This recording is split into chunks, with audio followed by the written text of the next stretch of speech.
नमस्कार साथियों, स्वागत है आप सभी का अंकित इंस्पायर्स इंडिया पर। मैं हूं अंकित अवस्थी। आप हैं मेरे साथ में आज एक बहुत बड़ी शख्सियत के साथ। असल में ये शख्सियत आप लोगों को आज एक बहुत बड़ा राज डिलीवर करने वाली हैं।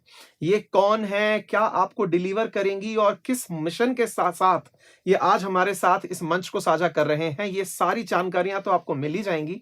लेकिन मैं पहले आपका परिचय जिनसे कराने जा रहा हूं, इनका नाम है कृष्णपाद दास जी और आप अक्षय पात्र फाउंडेशन और हरे कृष्णा मूवमेंट के वॉलेंटियर हैं। आज आपको ये बताएंगे कि अक्षय पात्र किस तरह से विश्व में भारत का कीर्तिमान बढ़ा रहा है। हम तो शायद शब्दों में ही कहते हैं कि अंकित इंस्पायर्स इंडिया, लेकिन असल में इंडिया के लिए दुनिया के मन में जो मोटिवेशन भरने का कारण बनता है वो है अक्षय पात्र फाउंडेशन और हरे कृष्णा मूवमेंट। तो स्वामी जी, आपका बहुत बहुत स्वागत है। बहुत बहुत धन्यवाद अंकित जी। तो जैसा कि आपने पूछा है, Akshaya Patra foundation, there is no food foundation. अरे वाह! अक्षय पात्र फाउंडेशन के माध्यम से पूरे भारत में प्रतिदिन 20 लाख गरीब बच्चों को भोजन मुहैया कराया जाता है। हमारे बड़े बड़े रसोई हैं, जयपुर का जो रसोई है, यहाँ से 1.25 लाख बच्चों को रोजाना भोजन जाता है। चपाती बनाने की मशीन है, 1 घंटे में 40,000 रोटियां बन जाती हैं। क्या बात कर रहे हैं। और 10 से 15 मिनट में 1 क्विंटल राइस, 1 क्विंटल दाल प्रिपेयर हो जाते हैं। स्वामी जी, मैं उसकी तस्वीरें जो है ना वो अभी जाते समय शूट करूंगा और इनको दिखाऊंगा कि डेफिनेटली। किस तरह से यहाँ भोजन बनता है। क्योंकि जो राजस्थान के बाहर बैठे हमारे मित्र हैं ना, क्योंकि मैं राजस्थान का हूं, मैंने बहुत बार इस रसोई का भोजन किया है। असल में राजस्थान की mid day meal Akshaya Patra के साथ मिलकर काम करती है। सबसे इंटरेस्टिंग बात यह है कि अक्षय पात्र का भोजन शायद जयपुर के आसपास रहने वाले किसी व्यक्ति ने जो ये कहे कि मैंने नहीं खाया, वो शायद ही होगा। ये शब्द शायद के साथ ही है। और आप जब बता रहे हैं ना कि हम लोग सर जीके में पढ़ते थे इस चीज को कि राजस्थान की सबसे बड़ी बताओ रसोई कहाँ है, तो उसमें ऑप्शन था अक्षय पात्र फाउंडेशन। तो ये सच्चाई है। तो प्रभु जी और बताएं, किचन की क्या खासियत है। तो ये जो किचन है, इसमें जो ऑपरेशंस होते हैं वो स्टीम से होते हैं। ऐसे रसोई भट्टी उससे नहीं, हॉट स्टीम पास करके जो राइस है, दाल है, उसको बनाया जाता है, जिससे कि इसकी न्यूट्रिशियस वैल्यू भी मेंटेन रहती है, टाइम भी कम लगता है और कॉस्टिंग भी कम आती है। तो एक तो हमारा ये कार्यक्रम है जिससे हम भूखे पेट को खाना खिलाने का प्रयास कर रहे हैं। और दूसरा, जो हमारा युवा है उसकी दशा भी खराब, दिशा भी खराब, सब लोग दुखी हैं। तू चंद्रमुखी, मैं सूर्यमुखी, तू मुझसे दुखी, मैं तुझसे दुखी, छत पर जा छलांग लगा, तू भी सुखी और मैं भी सुखी। तो हमारे युवा की ऐसी स्थिति हो रही है। तो युवा के दिमाग को खाना खिलाने के लिए, एक तो भूखे पेट को खाना खिलाना, दूसरा भूखे दिमाग को खाना खिलाना। तो भूखे दिमाग को खाना खिलाने के लिए जो हमारा दूसरा कार्यक्रम है, जो कि हम हरे कृष्णा मूवमेंट के अंतर्गत करते हैं, जिसमें हमारी जो most scientific, most authentic, logical जो नॉलेज है श्रीमद् भगवत गीता, जिसको बड़े बड़े Albert Einstein, APJ Abdul Kalam, बड़े बड़े साइंटिस्ट, प्रोफेसर्स ने जिसकी सराहना की है, उसके आधार पर हम जो हमारे युवा हैं, जो भटक रहे हैं, अटक रहे हैं, घटक रहे हैं, लटक रहे हैं, पटक रहे हैं, जाने क्या हो रहा है और दुख के घूंट घटक रहे हैं, ऐसे युवाओं को हम गाइड करते हैं कि लाइफ का गोल क्या है, कैसे जिंदगी में सुखी रहा जाए, इनर हैप्पीनेस क्या है, भगवान होते हैं कि नहीं होते हैं, रियल योगा क्या है। कई बार हमारे मन में प्रश्न होता है कि अच्छे लोगों के साथ बुरा क्यों होता है, बुरे लोगों के साथ अच्छा क्यों होता है। तो ऐसे प्रश्न, जिंदगी से संबंधित जो प्रश्न है, जिंदगी की जो विज्ञान है, उस विज्ञान को सिखाने का कार्य हरे कृष्णा मूवमेंट के द्वारा किया जा रहा है। साथियों, आपने समझा और अगर समझ लिया है, जान लिया है, तो आप थोड़ा समझ सकते हैं कि आज का सेशन किस दिशा में जाने वाला है। और मैं आपको पहले ही बता दूं, अगर ये सेशन थोड़ा लंबा भी होता है तो मैं स्वामी जी से पहले ही बोल चुका हूं कि हमें एक आध संडे और दीजिएगा, थोड़ा समय और निकाल के, क्योंकि प्रश्न आप लोगों के आज के इस सेशन के बाद में भी आने वाले हैं। और जब बाद में नीचे लिखे हुए प्रश्न आएंगे, मैं उनको स्वामी जी तक फिर पहुंचाऊंगा कि साहब ये प्रश्न आए हैं, इनका भी जवाब हमें चाहिए। कहने का कुल मिलाकर अर्थ क्या है, हम और आपका मुलाकात होने का बहुत बड़ा कारण क्या है, मेरे मन में भी एक बहुत प्रश्न लंबे समय से विराजमान है और वो ये है कि हमारी एजुकेशन पद्धति जो है, मैकाले शिक्षा पद्धति जो अंग्रेजों ने हमें पाश्चात्य संस्कृति के रूप में दी, उसमें बच्चे के पैदा होने से लेकर नौकरी पाने तक उसकी संस्कृति को सिखाने की कोई क्लास नहीं लगती है। ना तो पेरेंट्स ने वो क्लास ली है, ना बच्चे ने वो क्लास ली है। जब वो पहली बार निष्फल होता है तब उसे पहली बार कोसने के लिए जो व्यक्ति मिलता है वो ईश्वर होता है। भगवान में फेल हो गया, भगवान मेरी जॉब नहीं लगी, अरे भगवान क्या करेगा? क्या आपने उस पद्धति को जाना है असल में कि रिजल्ट तक पहुंचने में ईश्वरीय क्या योगदान है? आपने क्या ये समझा है कि हमारे कल्चर की ताकत क्या है? क्लास फर्स्ट से सर, मेरी बच्चियां हैं 2 और वो स्कूल जाती हैं, तो मैं ये देखता हूँ कि उनकी क्लास एजुकेशन सिस्टम में, बाद के स्कूलिंग में, और आज मैं बहुत से युवाओं को कुछ ना कुछ पढ़ा रहा हूँ, कहीं भी ये चीज है ही नहीं कि आपको ये सीखना है अपनी संस्कृति के बारे में, आपके मंत्रों में क्या ताकत रही है, आपको किस तरह से डिप्रेशन में निकलने का रूट आपके मंत्रों ने दिया है, कहीं लिखा ही नहीं, कहीं कोई बता ही नहीं रहा है। और आज जिसके पास सब कुछ है वो स्ट्रेस में। अगर भौतिक संसाधन सुख देते हैं, ये नौकरियां, आईएएस बनना, पीसीएस बनना, यदि ये सुख देते हैं, तो ये तो दुनिया के सबसे ज्यादा सुखी होने चाहिए। यहां सुनने में आता है कि एक आईएएस अपने आप को गोली मार लेता है। गोली मार लेता है। इसका मतलब जिन चीजों में हमने उपलब्धियां ढूंढ रखी हैं, जो हमारी शिक्षा पद्धति ने बाबू निर्माण क्रिया कर रखी है, उसमें असल में वो पॉजिटिविटी बची नहीं है। सही बात है, बिल्कुल। और फिर हमें ये लगता है कि यार अब क्या करें? अच्छा, हमारे इस चीज को सुनते समय ना कुछ लोगों के दिमाग में एक प्रश्न आना भी शुरू हो चुका होगा। तो कहना क्या चाहते हैं? हम प्रिपरेशन छोड़ दें? क्या हम साधु संत बन जाएं? आज के सेशन में ना आपको यही सब चीजें डाउट क्लियर होने हैं। आपको कुछ बनना नहीं है, आपको बस अपने संस्कारों में कुछ चीजें अपनानी है। छोड़ना नहीं है, बस जोड़ना है। जो आप कर रहे हैं अच्छे से करिए। आपको लगता है कि आप जूस की दुकान चलाते हैं, आज के इस सेशन के बाद आप और अच्छे से चलाएंगे। अच्छे से चलाएंगे। आपको लगता है कि आप यूपीएससी की प्रिपरेशन कर रहे हैं, आज के बाद और अच्छे से करेंगे। तय मानिए, हम आपसे कुछ नहीं कह रहे हैं। आपने जो वस्त्र भगवा धारण किए हुए हैं, लगभग मिलता जुलता कलर मैंने भी पहना हुआ है। उद्देश्य ये नहीं है कि आपको कहा जाए कि वस्त्र ऐसे धारण करिए। आपसे कहा यह जा रहा है कि ये जो विधा है ना, जहां तक ये पहुंचे हैं, इनके चेहरे पे चमक देख के मुझे पहला सवाल ये बना था, प्रभु जी इतनी चमक आती कैसे है? बोले आज बैठो ज्ञान देते हैं। तो अल्टीमेटली आज हमारा सेशन बहुत इंटरेक्टिव होने वाला है। चलिए सर, शुरुआत करते हैं। अक्षय पात्रा फाउंडेशन की जानकारी हमें आपसे मिली, हालांकि मैंने ज्यादा बोलने नहीं दिया आपको। इसके बाद में आप थोड़ा मुझे हरे कृष्णा मूवमेंट के बारे में भी बताइए। कैसे ये मूवमेंट शुरू हुआ, कहाँ आज ये स्टैंड करता है, कितने स्टूडेंट्स को आज तक आपने डायरेक्शंस दी हैं, कितने सेमिनार आपने लिए हैं? प्लीज थोड़ा सा उस पर भी आप फोकस करें। बिल्कुल। तो जो हरे कृष्णा मूवमेंट है, ये एक बहुत बड़े महानतम संत हुए, भगवान के शुद्ध भक्त अभय चरणारविंद भक्ति वेदांत स्वामी श्रीला प्रभुपाद, जो कि 70 वर्ष की आयु में भारत से अमेरिका गए, क्योंकि वो देख रहे थे भारत में ही इस संस्कृति को लोग भूलते जा रहे हैं। और जब वो लोगों से बोलते थे भारत में कि मैं आपके बच्चों को इस संस्कृति से अवगत कराऊंगा, उनको सिखाऊंगा, तो कोई भी इसमें इंटरेस्ट नहीं ले रहा था, कोई रुचि नहीं दिखा रहा था। तो 70 वर्ष की आयु में पानी के जहाज से 40 दिन की यात्रा करके वो भारत से अमेरिका गए। और वहां पर जो हिप्पीज थे, ऐसे पढ़े लिखे युवा, उनके पास सब कुछ था, फिर भी वो सुखी नहीं थे अपने जीवन में। ऐसे हिप्पीज को प्रभुपाद ने ये नॉलेज दी भगवत गीता की, और उन हिप्पीज को हैप्पी बना दिया। जब प्रभुपाद से पूछा गया कि आपने इस अमेरिका के लिए क्या किया है, तो प्रभुपाद बोलते हैं मैंने आपके अमेरिकन्स को हिप्पी से हैप्पी बना दिया है इस प्रोसेस को देकर। और फिर वो अमेरिका से उन हिप्पीज को पूरा भगवान का भक्त बनाकर भारत लेकर आए। और जब भारत के लोगों ने देखा, अरे ये अंग्रेज हरे कृष्णा जप कर रहे हैं, नृत्य कर रहे हैं, हमारी संस्कृति को अपना रहे हैं, तो सभी लोग यहाँ पर इंस्पायर हुए। जैसे आप इंस्पायर करते हैं, ऐसे ही सब लोग इंस्पायर हुए, और फिर ये भारत में इस फैलने लगा। तो हजारों लाखों युवा जो हैं इससे लाभान्वित हो रहे हैं। हमने व्यक्तिगत अपने इस 10 साल के समय में लाखों युवाओं से इंटरेक्ट किया है, अराउंड 1000 सेशंस लिए हैं अलग अलग जगह में, IITs में, IIMs में और NITs में, बाकी कॉलेजेस में, कॉर्पोरेट्स में, आपके RAS ऑफिसर्स की ट्रेनिंग में भी, मेरी OTS ट्रेनिंग में भी आप आए थे। सेशंस लिए हैं। और जो आप बात कर रहे थे डिप्रेशन की, देखिए कैसे एक व्यक्ति का जीवन चलता है। जब वो 10th में होता है, 10th तक ठीक है, चल रहा है, जैसे ही बच्चा 10th में आता है तो उसके पेरेंट्स बोलते हैं बेटा जीवन की पहली सीढ़ी है, ये सब अच्छे से कर लिया लाइफ सेट हो जाएगी। तो बहुत जोर लगाता है 10th में।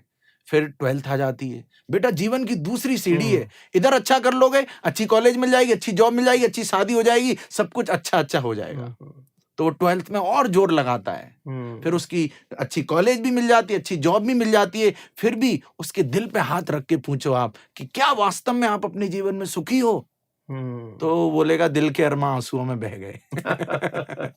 बेटा बस ये कर लो, फिर तो जीवन में आनंद है, मिलता नहीं असल आनंद, कैसा ये द्वंद है, और कदम कदम पर हमको आस दिखाई जाती है, जैसे जंतु को हाँकने के लिए घास दिखाई जाती है। बहुत बढ़िया। तो ये है हमारी शिक्षा प्रणाली। क्लैपिंग्स होती रहनी चाहिए सर, ऐसा लग रहा है सेशन में यही चलेगा।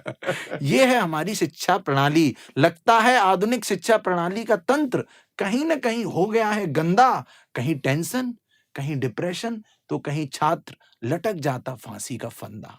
तो हर ओर हमारी संस्कृति की, हमारी सनातन संस्कृति की होनी चाहिए दस्तक, और विद्यालय महाविद्यालय के हर छात्र छात्रा के पास हो भगवत गीता की कम से कम एक पुस्तक। बहुत सही। ये किसके लिए बनी है नॉलेज? कभी आपने देखा है कि 100 कुत्ते बैठ के भगवत गीता पढ़ रहे हैं, जीवन का उद्देश्य क्या है, कैसे खुश रहा जाए?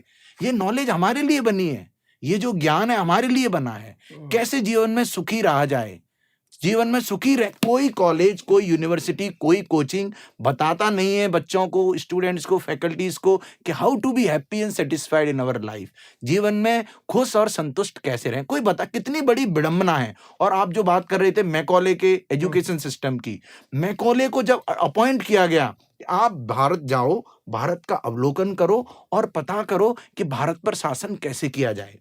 तो मैकॉले भारत आए, ऊपर से लेकर नीचे पूरा भारत घूमा, उन्होंने न तो किसी भिखारी को पाया, न कोई ऐसा व्यक्ति पाया। अब बोले तो चेहरे पे तेज, सबके चेहरे पे तेज था, सब लोग खुश थे, भले ही गरीब थे लेकिन खुश थे। सोने की चिड़िया था। हाँ, सोने की चिड़िया था। फिर मैकॉले लौट के गया, वहां पर पार्लियामेंट में उसने बोला यदि भारत को आपको कंट्रोल करना है, इस पर शासन करना है, तो इसकी जो बैकबोन है, इसकी रीढ़ की जो हड्डी है, वो है इसका स्पिरिचुअल कल्चर, यहाँ की संस्कृति। इसकी संस्कृति की तोड़ना पड़ेगा, रीढ़ की हड्डी को तोड़ना पड़ेगा। और वही हुआ, और जिसका जो परिणाम है, हम सब लोग इकट्ठे मिलजुल कर इसका परिणाम भुगत रहे हैं। ये बात है। आज घर के अंदर भाई भाई के साथ खुश नहीं है, बच्चा माँ बाप को बोझ समझ रहा है, बच्चा माँ बाप से बात साझा करने में डर रहा है। बिल्कुल है, आज बच्चों को यही नहीं पता है कि बहन का सम्मान कैसे करना है, माँ का सम्मान कैसे करना है। आज बच्चे को ये नहीं पता है कि घर में बच्चियां पैदा हो रही हैं तो उनकी परवरिश कैसे करनी है। ये जो कल्चरल जो मतलब एक तरह से अपहरण हुआ है ना हमारा, असल में अपहरण ही है ये हमारा, क्योंकि हमें ऐसा लग रहा है कि हमारा कल्चर कोई छीन के ले गया है, हमसे कुछ इस तरह से लेकर के चला गया है कि हम अब वो जैसे है ना फिल्मों में ज़ॉम्बीज दिखाते हैं, अब हम ज़ॉम्बीज हैं। ज़ॉम्बीज। हाँ, हमारे अंदर एक मैकाले का सुई लगा हुआ है। अब स्मार्टनेस इसमें है कि जरूरत भर की मैकाले शिक्षा पद्धति ले लो, क्योंकि आज की मॉडर्न मेडिकल साइंस जरूरी है, इंजीनियरिंग जरूरी है, समझ में आता है, सब जरूरी है, ले लो। लेकिन अब अपनी वो जो ताकत है ना, वो वापस ले आओ, वापस लेके आना पड़ेगा। मतलब जो अच्छा है, एक गुणीजन क्या करता है ना, जैसे कहते हैं सर कि हंस की खासियत होती है कि वो दूध और पानी में से दूध निकाल के पी जाता है। अब आपको कुछ हंस बनाने का मिशन चल रहा है, आपके सामने नॉलेज खूब बिखरा हुआ है, आप लीजिए उस नॉलेज को, मना नहीं है, लेकिन बुरे और अच्छे के बीच का जो द्वंद है ना, उसको दूर करने में आज से हमारा यह सेशन आपके लिए निरंतर इसी तरह से आपको दिनों दिन तरक्की की राह पर लेकर चलेगा। तो सबसे पहली शुरुआत हम करते हैं। स्वामी जी, मैं जब आपसे पहली बार भेंट किया था तब एक प्रश्न तक हम एक जवाब तक हम पहुंचे थे। जवाब था कि हमारे मंत्रों में मोटिवेशन की ताकत है। ये थोड़ा सा एक्सप्लेन कीजिए, क्योंकि मैं काफी कन्विंस था। और आप बताइए कि जैसे मैं आपसे जो सही में प्रश्न पूछा था वो मुझे वापस रिकॉल करना है।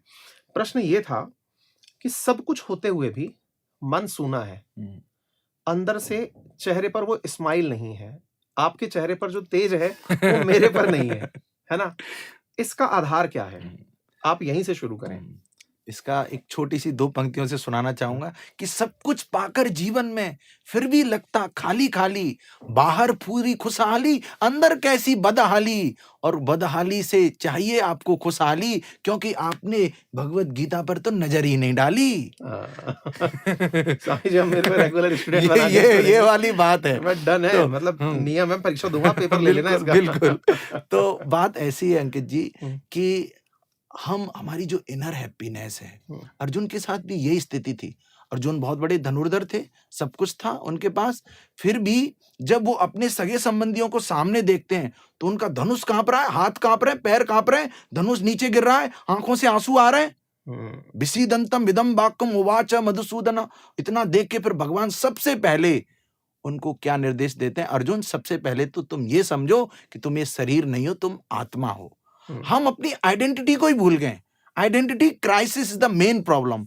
अपनी पहचान को तो पहचानो। तो भगवत गीता में सबसे पहले भगवान कृष्ण ने अर्जुन को बताया कि अर्जुन, देहिनोऽस्मिन् यथा देहे कौमारम यौवनम जरा तथा देहांतर प्राप्ति धीरस्तत्र न मुह्यति। अब संस्कृत में बोला है मैंने, इसको हिंदी में समझाता हूँ सर आपको। फील बहुत आती है इसमें, मतलब सच बता रहा हूँ, संस्कृत सुनने के बाद में फीलिंग ऐसी आती है कि बस बोलते रहो, बाद में बता देना क्या बोला था। क्योंकि देववाणी है ये हमारी, हमारी बिल्कुल दिल से जो छुई हुई लैंग्वेज है, वो है ये संस्कृत। तो इसमें बता रहे हैं भगवान कृष्ण कि पहले हम छोटे होते हैं, फिर हम बड़े होते हैं, किशोर होते हैं, फिर हम युवा होते हैं, उसके बाद फिर हम वृद्ध हो जाते हैं, उसके बाद हम शरीर छोड़ देते हैं। तो शरीर छोड़ने के बाद एक और शरीर मिलता है, और इस परिवर्तन से जो व्यक्ति विचलित नहीं होता उसको धीर पुरुष बोलते हैं। और हम क्या सोचते हैं कि हम ये शरीर हैं। आप आपके बचपन का फोटो देखिएगा, आप हंसेंगे, अरे हम ऐसे दिखते थे। और अभी ये जो शरीर है और बचपन का जो शरीर था पूरा बदल चुका है। मैं बहुत सरल शब्दों में बता रहा हूँ, पूरा बदल। मेडिकल साइंस भी बोलती है कि हर 7 साल के बाद हमारे शरीर का एक एक मॉलिक्यूल, एक एक सेल बदल जाता है। तो हम शरीर तो है ही नहीं, शरीर तो पूरा बदल ही गया, और इस बात को हम जान नहीं पा रहे हैं। तो मैंने इसको ऐसे लिखा था कि मैं एक आत्मा जो कि मुसाफिर, और ये मानव शरीर है कश्ती, और भवसागर को पार करने की टिकट नहीं है सस्ती, और आपको शरण लेनी होगी एक कुशल कप्तान की। फिर क्या है, टिकट भी सस्ती, पार हो जाएगी कश्ती, और साथ में मस्ती ही मस्ती, मस्ती ही मस्ती। तो जीवन में मस्ती चाहिए तो अपनी आइडेंटिटी को समझना पड़ेगा। हम सेल्फी, इधर से सेल्फी, कहीं भी जाएंगे सेल्फी लेंगे। अरे सेल्फी को छोड़कर सेल्फ पे भी तो ध्यान दो। लगता है आजकल ये सेल्फी लेने का क्रेज बढ़ गया है बड़ा भारी, लगता है सेल्फी लेना हो गई है बहुत बड़ी महामारी। अरे सेल्फी को छोड़कर सेल्फ पे भी तो जरा ध्यान दो, क्योंकि यमराज कभी भी कर सकते हैं, फरमान जारी है। ये तो सही बात है, कभी भी किसी के साथ कुछ भी हो जाता है, पता नहीं चलता है। तो मुद्दे वाली बात यह है अंकित जी कि हमें अपने कार्यों के साथ साथ कुछ भी छोड़ना नहीं है। जो आप कर रहे हैं करते रहिए, अपने कार्यों के साथ साथ हमारी जो संस्कृति है, हमारी ये नॉलेज है कई बार लोग भगवत गीता को देखकर डर जाते हैं, ऐसा नहीं है, पढ़ना शुरू करिए। हम ऑनलाइन सेशंस भी करते हैं भगवत गीता पे, आजकल ऑनलाइन का काफी क्रेज है। आप ऑनलाइन हमसे जुड़िए और उन सेशंस को अटेंड करिए, कोई दिक्कत ही नहीं है। तो इस नॉलेज को अपनी लाइफ का पार्ट बताइए। और आप जो बोल रहे थे मंत्र के बारे में, मंत्रों में बहुत शक्ति है। हमारे ही भारत में आज भी ऐसे लोग हैं, और पहले तो थे ही, जो केवल मंत्र बोलने से सांप का जहर उतारना, ये सब विज्ञान है। ये इसमें कोई नालंदा यूनिवर्सिटी, तक्षशिला यूनिवर्सिटी, वहां पे ये ग्रंथ रखे थे। बख्तियार खिलजी ने उस लाइब्रेरी को जलवाया, और 3-4 महीने लगे उसको पूरी लाइब्रेरी को जलने में। ये पूरी विज्ञान थी, जो हम टीवी सीरियल्स में देखते हैं कि मंत्र बोला और तीर छोड़ दिया। और अभी भी गांधार में, अफगानिस्तान में, वो जो महाभारत टाइम के जो यंत्र थे वो मिले हैं। तो मंत्रम त्रायते इति मंत्रा, जीवन की जितनी भी प्रॉब्लम्स हैं वो सब माइंड से शुरू होती हैं। तो माइंड को यदि कंट्रोल करना सीख गए हम, तो सारी चीजें कंट्रोल हो जाएंगी। और उसका सीधा सा सरल सा जो तरीका है वो मंत्र। और अब मंत्र तो बहुत सारे हैं, और कोई क्लिष्ट संस्कृत का मंत्र मैं बोल दूं आपको, 1-2 दिन आप उसका जाप करेंगे, फिर बोले छोड़ो यार, चलो अपना जो भी चल रहा था वैसे ही करते हैं। तो सरल सा मंत्र है, और साइंटिफिकली ये प्रूव्ड है। हरे कृष्णा मंत्र, IIT इंदौर में भी रिसर्च हुई है इस पे, फ्लोरिडा स्टेट यूनिवर्सिटी US में रिसर्च हुई है। तो कोई भी व्यक्ति इस हरे कृष्ण मंत्र का जप करेगा, हरे कृष्णा कृष्ण कृष्णा हरे हरे, हरे राम राम राम हरे हरे, 100% 10 मिनट सुबह 10 मिनट शाम को इस हरे कृष्ण मंत्र का जप करिए। 100% मैं लिख के दे सकता हूं कि लाइफ में बहुत ज्यादा पॉजिटिवनेस आएगी। और नहीं मानो तो बोलते हैं ना कि भाई पहले इस्तेमाल करें फिर विश्वास करें। आप करके देखिए, हम भी यही है, हमें बताइए, 100% आपकी लाइफ में एक पॉजिटिव चेंज आएगा। आपने ना जो बात अभी बोली ना मंत्र की, आपने मुझे मंत्र की व्याख्या भी दी थी संधि विच्छेद करके, मन प्लस त्र, वो भी बताइए जरा, वो क्या होता है? मन मतलब माइंड, त्र मीन्स जो मन को मुक्त कर दे, मन को कंट्रोल कर दे, मन को डिलीवर कर दे, वो होता है मंत्र। और मंत्र बहुत सारे हैं। अब जैसे किसी को बुखार है तो पैरासीटामोल तो देनी ही पड़ेगी। तो इस एज में जो लोग परेशान हैं, जो लोग डिप्रेशन में हैं, यदि वो इस मंत्र का जप करेंगे तो 100% उनकी लाइफ में चेंज आएगा। अब मैं इतने कन्विक्शन के साथ क्यों बोल रहा हूँ, क्योंकि मैंने देखा है हजारों युवाओं के जीवन में परिवर्तन हमने देखा है, अब उनकी इसको पढ़ाई ना, अच्छी हो गई। क्योंकि जो हमारा युवा है वो थोड़ा तार्किकता के साथ इन हाँ। बातों को सुनना और समझना चाहता है, हम्म, तो मैं उनको थोड़ा उनकी भाषा में समझाने का भी इस बात को प्रयास करता हूँ जी, अपने अनुभव जोड़ के। बिल्कुल बिल्कुल।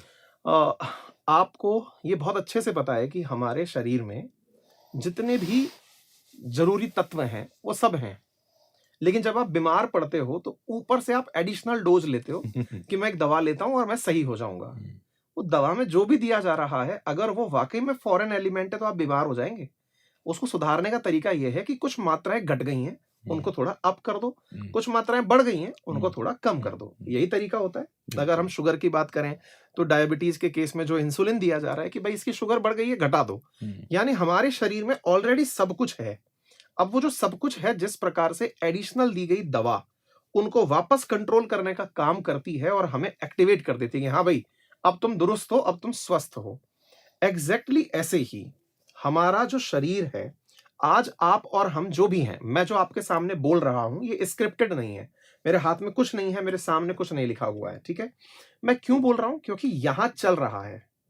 मैं जो कर रहा हूं कि मुझे आज स्वामी जी से मिलने आना था, ये भी सब यही था।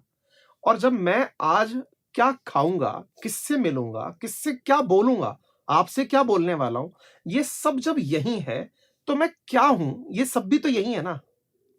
अगर मेरा आज इतना मतलब हाथी जैसा शरीर जो हो रखा है, ये भी इसी का परिणाम है। क्यों? क्योंकि इस मन को लगा कि यार आज मीठा खाने का मन है, 1 किलो निपटा दिया। इस मन को लगा कि आज चटपटा खाने का मन है, बढ़िया से खा लिया। मतलब जो मैं हूं वो असल में मैं नहीं, मेरा मन है। और जब मैं अपने मन पर नियंत्रण स्थापित कर लूंगा, जो स्वामी जी ने एक शब्द बोला मंत्र, मन पर जिसने कंट्रोल पा लिया, वो लाइनें, वो पंक्तियां, वो भी हमारे आसपास ही हैं। बस फर्क सिर्फ इतना है कि हम उनको पहचान नहीं रहे। कहते हैं ना, ईश्वर शरीर आपके अंदर है, आत्मा स्वयं परमात्मा आपके शरीर में है, लेकिन उस आत्मा की तो सुन ही नहीं रहे हम। हैं, हम या तो रील चला के देख रहे हैं। हमने ऐसा कर दिया है, मैं ये गारंटी देता हूं सर, ओपन चैलेंज देता हूं अपने लिसनर्स को, 15 मिनट सब बंद करके खुली आंखों से कमरे में बैठ के दिखा देना। सर पागल हो जाए आदमी। आज के जमाने में मोबाइल का जो एवरेज वॉच टाइम है, आदमी अगर 8 घंटे सोता है तो 6-7 घंटे तो उसका एवरेज वॉच टाइम मोबाइल चल रहा है। सही बात है, सही बात। उसकी आंखें बिना किसी डिजिटल डिवाइस के जी नहीं पा रही। बिल्कुल सही है। उसका दिमाग बिना किसी थॉट के रह नहीं पा रहा। सही बात। और सर वो आज के जमाने में वो बहुत बड़ा तपस्वी होगा जो 15 मिनट तक ध्यान केंद्रित करके कि मेरे को दिमाग में कोई और थॉट नहीं आएगा, मुझे आज अगर केवल इस तस्वीर को देखना है तो इसी पर केंद्रित रहना है, असंभव हो गया है सर। बिल्कुल सही है। फोकस इतना लूज हो गया है, मतलब आप यकीन मानिए स्टूडेंट्स की जो सबसे बड़ी प्रॉब्लम आती है ना, वो एक ही आती है, सर मेरा फोकस ही नहीं है। मैं 1 मिनट पढ़ने बैठता हूं, दूसरे मिनट दिमाग उड़ के कहीं और चला जाता है। यानी हमारे जीवन में जो हो रहा है, जैसे मैंने आपसे कहा ना, एक किचन में सारे मसाले भरे हुए हैं, उनमें से एक शेफ आता है जो बेहतरीन व्यंजन बना देता है, और एक जो सिखिया, मेरे जैसा नौसिखिया आदमी है, वो जाता है तो खाना जला देता है। सही बात है। एग्जैक्टली ऐसे ही हमारे संसार में मंत्रों में वो विधान है जो मन को कंट्रोल कर सकता है और उस मन से हमारे जीवन को कंट्रोल कर सकता है। हमको जो अभी स्वामी जी ने बात बोली ना कि मंत्र में ताकत है, हमको लगा क्या बात कर रहे हो, मंत्र में ताकत क्या होगी? क्योंकि मंत्र असल में आपके मन को कंट्रोल कर रहा है। मन कंट्रोल में तो आप खुद मनस्व, मानव खुद उससे कंट्रोल में। और भगवत गीता में इसका बहुत सुंदर श्लोक है। हाँ। इंद्रियाणि पराण्याहु इंद्रियेभ्यः परा मना मनसस्तु परा बुद्धि ये बुद्धि परसस्तु सह। सबसे पहले हमारी इंद्रियां हैं, इंद्रियों से ऊपर है हमारा मन, और मन से ऊपर है बुद्धि, और बुद्धि से ऊपर है आत्मा। तो ये जो स्पिरिचुअल प्रैक्टिसेस हैं, यदि इनको हम करते हैं, क्योंकि आत्मा को खाना मिल रहा है, बुद्धि भी कंट्रोल रहेगी, माइंड भी कंट्रोल रहेगी, और इंद्रियां भी कंट्रोल हो जाएंगी। आजकल कितना, अभी परसों ही आया था कि चाइल्ड पोर्नोग्राफी बढ़ रही है, जाने कितने गुना बढ़ चुकी है। और अभी कल के पेपर में आया था कि रील्स के एडिक्शन की वजह से जो हमारे युवा हैं, वो क्रिएटिविटी उनकी पूरी चली जा रही है। हाँ। और वो हेल्थ लूज कर रहे हैं, और उनका पूरा जो लाइफ स्टाइल है वो पूरा चेंज हो चुका है। तो हम कहाँ जा रहे हैं? आनंद की, खुशी की तलाश में हम कहाँ जा रहे हैं? We should ask, where are we going search of happiness? आनंद की तलाश में हम कहाँ जा रहे हैं? बहुत सही बात है। ये आपने बहुत सही बात बोली सर। और पता है, मैं बार-बार आज के यूथ को ना इस बात पर बहुत फ़ोकस कराने की कोशिश कर रहा हूँ, बार-बार बोलते समय भी, कि जितना भी हमारे समाज में आस-पास से परोसा जा रहा है ना, वो हमको तात्कालिक सुख देने के लिए है। बिल्कुल मतलब सही है। वो हमको इनर सुख तक पहुँचने ही नहीं देना चाहते। और शायद यही कारण है कि व्यक्ति नशे की लत में चला जाता है। बिल्कुल। मैं एक सर वो पढ़ रहा था, मतलब कहीं पर इस तरह का एनालिसिस पढ़ रहा था, और वो एनालिसिस मैं आपसे साझा करूँगा सर। उसमें ये था कि आज का यूथ ड्रग एडिक्ट कैसे बन रहा है? तो जवाब था कि आज के बच्चे को आपने हर चीज़ जो उसे खुशी देती है ना, वो बहुत कम उम्र में उपलब्ध करा दी। उपलब्ध करा दी। क्योंकि बच्चों के आज भई पहले होते थे 10-10 बच्चे घर में। पता ही नहीं है कि दूसरा बच्चा अभी खेल के लौटा भी है कि नहीं हाँ, लौटा है। सही बात है। आज बच्चा बाहर भी निकला है तो माँ-बाप को पूरा टेंशन है कि यार हुँ, ये बिहार बाहर गया, बेटा हुँ, कहाँ पहुँचा, बेटा हुँ। कब आएगा? अच्छा। अब ऐसी स्थिति में उसकी खुशहाली के लिए माँ-बाप ने अपनी जमा पूँजी से निकाल-निकाल के सब उसको दे दिया। ठीक है? बिल्कुल सही है। उसको चाहिए था, पापा मुझे आज ये खिलौना चाहिए, ले हुँ, बेटा। हुँ, पापा मुझे घूमने जाना है, चल बेटा। हुँ। पाप ना तो है ही नहीं। ना तो है ही नहीं। जो आज का मध्यम वर्ग है ना, अच्छा सबसे ज़्यादा डिप्रेशन में भी यही है। फैक्ट है ये तो। जो स्ट्रगलर है ना वो दुखी नहीं है सर। हुँ। उसके पास तो वो वाले मोबाइल देखने का भी समय नहीं है, बोले यार पराती ढोनी है। सही बात है। मुसीबत किसके साथ है? जिसके पास सब कुछ है। हाँ, और वो हमारा मध्यम वर्ग ऐसा हो चुका है, जो मोबाइल पर आज हमें सुन रहा है ना, उनके साथ ये है, पेरेंट्स ने उनको कभी ना नहीं किया। नहीं, ना नहीं अच्छा, किया। ना नहीं किया, ना का और हाँ का एक बहुत बड़ा कॉम्बिनेशन है। जब हमें कोई चीज़ खुशी मिलती है ना, जैसे कहते हैं कि शुगर खाई आपने तो शुगर फ़ील गुड दे रही है फ़ील आपको। गुड दे रही है। शुगर का फ़ील गुड देना एक डोपामाइन स्राव है, मतलब एक डोपामाइन्स हाँ, केमिकल है ये, हाँ, निकल रहा है डोपामाइन। शरीर में। आपको अच्छा प्लीज़ेंट फीलिंग जो भी चीज़ दे रही हैं, वो डोपामाइन बढ़ा रही हैं। समय के साथ आपका वो लेवल है ना, जैसे कहते हैं कि साहब इतने तक तो किक ही नहीं आती। ये कोई खुशी है क्या? कुछ बड़ा बताओ। हुँ, एक समय ऐसा होता है कि वो जो छोटी-छोटी खुशी के फीचर्स हैं ना, वो हमारी लाइफ़ में इंप्रेशन डालना बंद कर देते बंद हैं। कर देते हैं। फैक्ट है। फिर वो सोचता है अब क्या करूँ? सब कुछ तो कर लिया सब कुछ जीवन तो कर कर लिया। लिया। और यही स्थिति थी यूएस में, अमेरिका में जब हुँ, प्रभुपाद गए, वो जो हुँ, युवा थे, अच्छी-अच्छी कॉलेज थे, अच्छे रिच फैमिलीज़ थे, हुँ, सब तरह के गलत काम सब कर लिया था उन्होंने। फिर भी हुँ, वो कुछ सुखी नहीं थे। वो ये एलएसडी और जाने हुँ, क्या-क्या मरद जो है हेरोइन, ना जाने क्या अफ़ीम, अलग-अलग तरह की वो ड्रग्स लेते थे और वो रोड्स पे पड़े रहते थे। प्रभुपाद ने क्या किया, टॉम स्क्वायर पार्क में वहाँ पे न्यूयॉर्क में जाके वहाँ पे ये हरे कृष्णा का कीर्तन किया, भगवत गीता उनको ज्ञान दिया और फिर उनमें से ही कुछ लोग सीरियस हो गए। उन्होंने एक मूवमेंट चला दिया था सर, हिप्पी मूवमेंट कि आओ हुँ, हमसे जुड़ो और ड्रग्स लेके हैप्पीनेस पाओ। और ये अब हुँ, इंडिया में भी आ गया है। आओ हुँ, ड्रग्स लो हमारे साथ एंजॉय करो। हुँ, और वो मूवमेंट चल रहा था हिप्पी मूवमेंट यूएस में। और उसके बाद उनमें से कुछ लोग जब भगवत गीता उन्होंने पढ़ी, ये हरे कृष्णा हुँ, चैंटिंग की, उसके बाद वो लोग सुखी हुए। जो सुख उनको ड्रग से नहीं मिला उससे नेक्स्ट लेवल का सुख मिला। हुँ, पहले उन्होंने मूवमेंट चलाया था कि ड्रग लो और stay high with us, stay हुँ, high to take drugs stay high. फिर हुँ, वही लोग जब इनको भगवत गीता मिली, हरे कृष्णा चैंटिंग मिली, फिर उन्होंने ही लोगों को इनवाइट किया, स्टे हाई फॉरएवर, हमेशा हुँ, स्टे हाई रहना है तो आपको स्पिरिचुअल प्रैक्टिस को करना ही पड़ेगा, कोई ऑप्शन नहीं है। ऑप्शन और कोई वास्तविकता में नहीं है। और एक और मेरी एनालिसिस, जैसे आपने एनालिसिस शेयर की, हुँ, आज से 20 साल पहले हमारे यूथ्स की एनालिसिस करिए, रिलेटिवली लोग खुश थे, खुश। रिलेटिवली लोग खुश थे हुँ, और मोटिवेशनल स्पीकर्स बहुत कम थे। कम थे। अच्छा सर, थे बीच में ना के इसी में ऐड कर रहा हूँ, पहले ऐसा होता था सर कि आप चाय की थड़ी पे 4 दोस्तों के साथ मिल कर के इतना सुख पाते थे। हुँ, वो पीपल के पेड़ के नीचे चबूतरे पे बैठ हाँ, के मतलब बड़े लोगों के हाँ, किस्से कहानियाँ सुन के हाँ, आनंद की प्राप्ति होती थी। आप हाँ, सही कह रहे हैं, प्लीज़ हाँ। कंटिन्यू। हाँ। तो कोई भी मोटिवेशनल स्पीकर्स नहीं थे, लोग रिलेटिवली खुश थे। आज लोगों को खुश करने के लिए हुँ, लाखों मोटिवेशनल स्पीकर्स हैं, उनके लाखों करोड़ों व्यूज हैं यूट्यूब में, उसके हुँ, बावजूद भी हर 16 मिनट में भारत का एक युवा सुसाइड कर रहा है। कोविड में जितनी डेथ कोविड से नहीं हुई, उससे ज्यादा डेथ सुसाइड से हुई। इस इंडिया में जितने लोग वैसे नहीं मरते हैं, उससे डबल लोग मर्डर हो जाता है, उनको ऐसे मृत्यु हुँ। हो जाती है उनकी। तो ये स्थिति हो रही है। नैतिक पतन है सर ये। नैतिक पतन अच्छा। भयंकर तरीके से हो हुँ, चुका है। हुँ, हुँ, हुँ। इसमें ना कहीं मतलब जो अपन जिस दिशा में अपने यूथ को देख रहे हैं ना आज के समय में, क्योंकि आप इतने सेमिनार्स ले रहे हैं, मैं यूथ से लगातार कनेक्ट हूँ, 12, 13, 14 साल हो गए पढ़ाते-पढ़ाते। यूथ से हर तरह से कनेक्टेड हूँ, उनकी हर परेशानी को सुनता हूँ, समझता हूँ। वो आज इस दौर में है कि मेरे लिए रोज़गार पाना प्राथमिकता है, लेकिन रोज़गार के बाद क्या करना है नहीं पता है, नहीं पता। नंबर 1।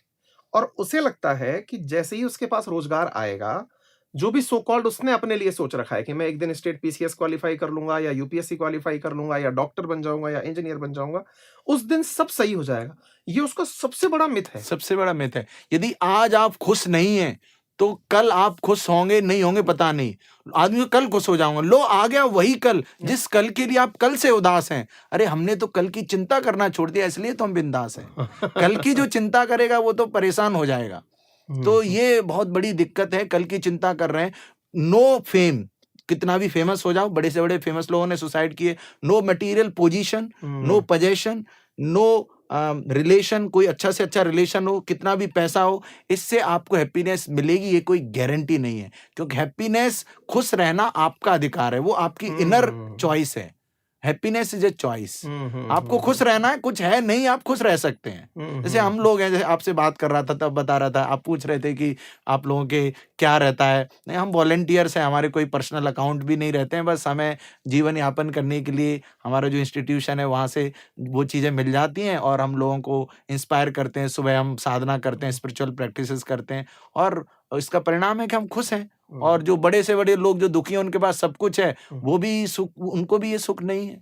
तो अब तक जो बातें लोगों ने हमारी सुनी ना, उससे कुछ लोग मिस कंक्लूजन की स्थिति में पहुंच रहे होंगे। एक ऐसा कंक्लूजन जो कि उनको गलत दिशा की तरफ ले जा रहा होगा, उस तरफ उनका थोड़ा सा और एनलाइटनमेंट करिए। अब आप एक कंक्लूजन जो बातों से निकल के आ रहा है वो ये है कि जीवन में जो खुशी है वो उपलब्धि में नहीं है। अच्छा, लेकिन इस बात को सुनते ही बहुत सारे लोग कहेंगे फिर तो पढ़ना ही बेकार है, फिर तो नौकरी करना ही बेकार है, फिर तो गुरुजी कल से आप भी क्लास लेना बंद कर दो, क्योंकि आपको भी सुख की प्राप्ति हो चुकी है, सुख प्राप्त करो, मस्त रहो। नहीं, जो कर्म है ना आपका, जिस कर्म को करना, क्योंकि कर्म ही धर्म है, ये गीता का सही में ज्ञान है। अगर मैं सही हूं सर, इसमें थोड़ा सा मैं प्लीज जोड़ना ऐड करें। चाहूंगा। हाँ, अधिकतर लोगों ने इसको कहीं ना कहीं गलत तरीके से समझ लिया है। प्लीज। बोलते हैं कर्म ही पूजा है, और वो एक लाइन भी बोलते हैं, कर्मंडे वाधिकारस्ते। अधिकतर लोगों को गीता का ये एक लाइन याद है, कर्मंडे वाधिकारस्ते माँ फलेषु कदाचन। लेकिन गीता के श्लोक में 2 लाइन होती हैं, कर्मंडे वाधिकारस्ते माँ फलेषु कदाचन माँ कर्म फल हेतुर्भुर माते संगोस्त अकर्मणि। मतलब आप कर्म करिए और आप फल की इच्छा मत करिए। अरे फल की इच्छा क्यों नहीं करें, फल के लिए तो कर्म कर रहे हैं। उससे क्या होता है, आदमी फल के बारे में ही सोचता रहता है और वो नहीं मिलता है तो डिप्रेशन में चला जाता है। तो आप कर्म करिए, आपको फल मिलेगा, मिलेगा, लेकिन आप उसके बारे में ज्यादा सोचिए मत। और ये भी सोचिए कि वो जो फल है किसकी वजह से हमें मिला है। कहीं ना कहीं एक प्रेरणा है, कहीं ना कहीं एक कृपा है ना। बहुत लोग होशियार होते हैं, किसी का हो जाता है, किसी का नहीं होता है। तो एक दैव जो फैक्टर है, एक जो स्पिरिचुअल जो मर्सी है, कृपा है, उसका वो फैक्टर है। उनको मैं अपने जीवन में कैसे समझा, मैं आपको मेरा तजुर्बा बताता हूँ, क्योंकि हर चीज को समझने में अपना एक व्यू पॉइंट होता है। मैं अपना व्यू पॉइंट देता हूँ। आपने जो बात बोली ठीक है कि कर्म करो, फल की इच्छा मत करो। इसको मैं कैसे समझता हूँ, क्योंकि हम लोगों ने अपने कॉम्पिटिटिव एग्जाम्स में एथिक्स पढ़ा और उसमें गीता का एथिक्स भी था। तो उसको मैंने अपने लिए ऐसे समझा कि कहीं ना गीता ये कहना चाह रही है कि आप अपने कर्म को इतना बेहतर तरीके से करो कि आपको कर्म से ये पता पहले ही चल जाए कि फल क्या आने वाला है। चिंता उसको होती है जो कर्म नहीं कर रहा है और वो अपेक्षाओं में जी रहा है कि काश ऐसा होता। मैं अपनी क्लास में जब भी विद्यार्थियों को कर्म के बारे में कभी प्रवचनबाजी कर रहा होता हूँ तो मैं यही कहता हूँ कि भैया अल्टीमेटली मैं अपनी इतनी मेहनत से कन्विंस हो जाऊं कि यही मेरी अपर लिमिट थी, कि मैं इससे ज्यादा नहीं कर सकता। सर सच मानिए, कोई भी कॉम्पिटिटिव एग्जाम, कोई भी परफॉर्मेंस, कोई भी अच्छा एक्ट, जब परफॉर्मर ये विचार कर ले कि मैं इससे अच्छा नहीं कर सकता, ये मेरा 100% है, तो सर उस व्यक्ति को परिणाम कभी दुखी कर ही नहीं सकते। कभी ना कभी तो उसको परिणाम मिलेगा ही। उसको अल्टीमेटली ना सर ये समझ में आ जाता है कि अब जो हो रहा है वो दैवीय है। बिल्कुल, क्योंकि दैव वहां है जहां आपकी सोच बंद होती है ना। आपने सोचा कि मैं ये कर सकता हूं, अब जो हो रहा है ना वही तो आदमी सोचता है कि मैं ही सब कुछ कर सकता हूं। हाँ। ऐसा नहीं, आप अपना प्रयास करिए, do your best, leave the rest. आपका अच्छा प्रयास करिए। और भगवत गीता में लिखा है कि जो फल है उसको आप मुझे अर्पित करेंगे। अर्पित का ऐसा मतलब कि भगवान को आपने भोग चढ़ाया तो रोटी खा गए, भगवान ने खा भी लिया और आपको दे भी दिया, तभी तो वो प्रसाद हो जाता है।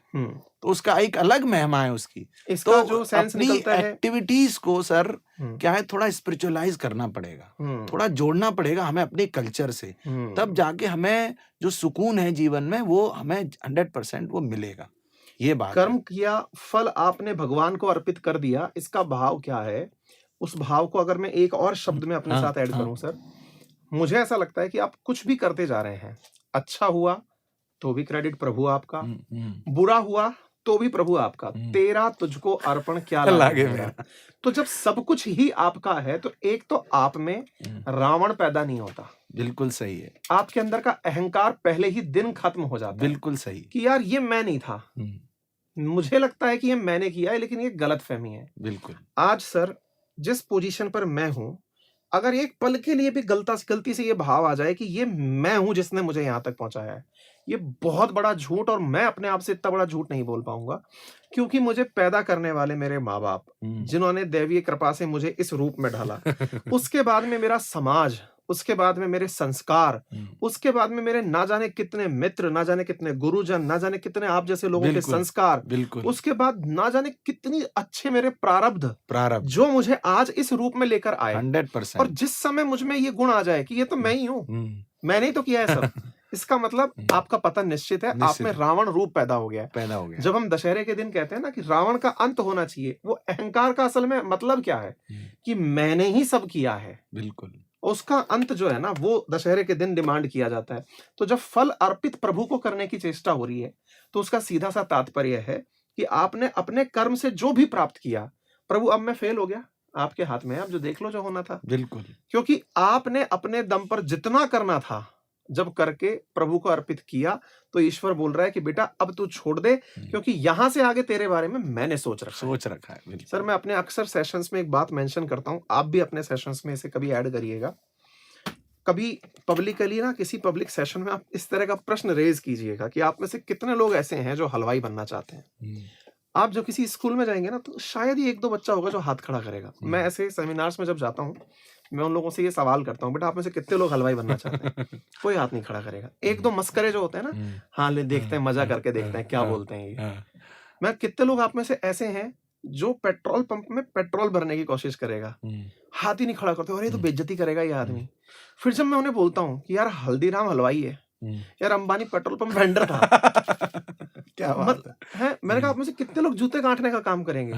कोई हाथ खड़ा नहीं करता कि यार बेइज्जती कर रहा है। मैंने कहा यार वो मोची शोरूम वाला यही तो काम करता था। क्या बात तो है। कहने का मतलब क्या है कि हम लोग ना काम को समाज की दृष्टि से देखने लगते हैं। करेक्ट। जबकि सर आज आप कोई सा भी प्रोफेशन उठा लो, अपन जिस शहर में बैठ के चर्चा कर रहे हैं, इस शहर का कोई ना कोई बेहतरीन टेलर होगा, बिल्कुल। इस शहर का कोई ना कोई आर्किटेक्ट बहुत बेहतरीन होगा, कोई ना कोई जूलर बहुत बेहतरीन होगा, 100%। कोई ना कोई पान वाला बहुत बेहतरीन होगा, कोई ना कोई प्रसाद वाला बहुत बेहतरीन होगा। मतलब हर क्षेत्र विशिष्ट है, तो क्यों हम किसी एक क्षेत्र में विशिष्टता हासिल करने की सोचें सर? मतलब ईश्वर ने कहा है कि समाज किसी एक व्यक्ति से नहीं बन रहा है। सही बात। जब राम सेतु का निर्माण हो रहा था, तो गिलहरी भी आई थी कि प्रभु मैं पत्थर में लगाऊं योगदान। भगवान ने कहा भाई करो। बिल्कुल। सिमिलरली आज के यूथ को जो कर्म से थोड़ा विमुख होकर सोचता है कि स्वामी जी ने तो कह दिया कर्म करो, फल की चिंता मत करो, जो मिले अच्छा है। नहीं भाई, वो आपको ये भी कहना चाह रहे हैं कि आप अपना बेस्ट करो, उस बेस्ट के बाद जो है ना वो लीव द रेस्ट, वो ईश्वर के हाथ में गया। सब कुछ जब प्रभु को दे दिया, आपने अपनी मेहनत को 100% कर दिया, तो निराशा आपके आसपास नहीं आ सकती। ये कंक्लूजन हम देना चाहते हैं।